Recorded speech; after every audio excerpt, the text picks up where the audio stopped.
धर्मेंद्र प्रधान के तो इस्तीफा हो गया, लेकिन ये अभी भी निश्चित नहीं है कि इस देश में कोई सा भी पेपर हो और वो लीक नहीं हो।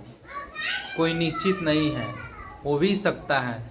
ऐसे धर्मेंद्र प्रधान इस्तीफा दे दिए हैं शिक्षा मंत्री, लेकिन निश्चित नहीं है कि ये पेपर अभी भी लीक होने से रुक जाएगा।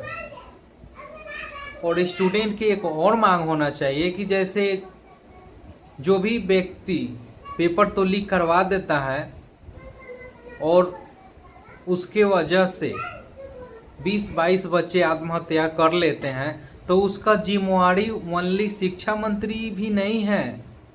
जहाँ से पेपर छपता है और जो लीक करता है, करवाता है, वहाँ वो लोग को भी आजीवन कारावास होना चाहिए, तभी ये शिक्षा व्यवस्था का सिस्टम सुधरेगा।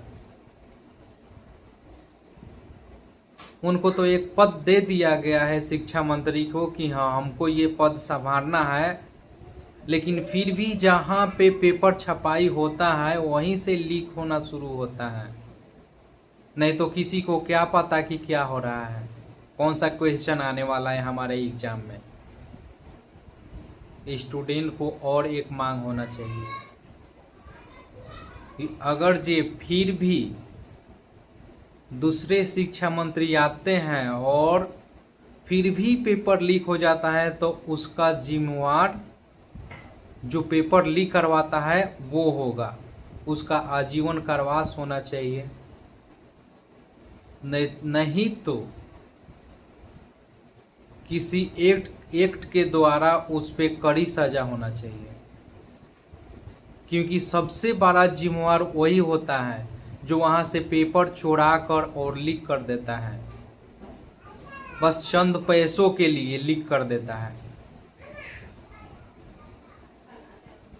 और वो लोअर क्लास के व्यक्ति कभी नहीं करेगा।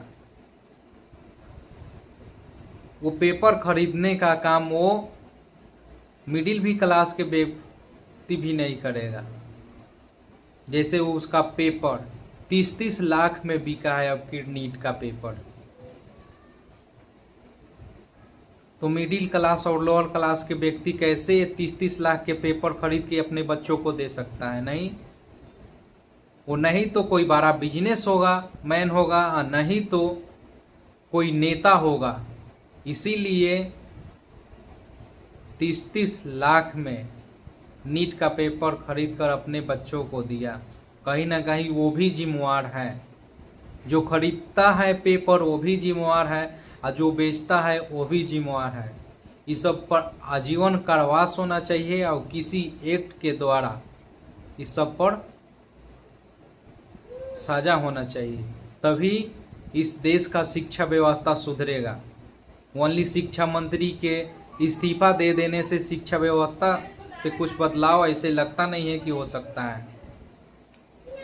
सारे स्टूडेंट को अब ये मांगे करना होगा और इस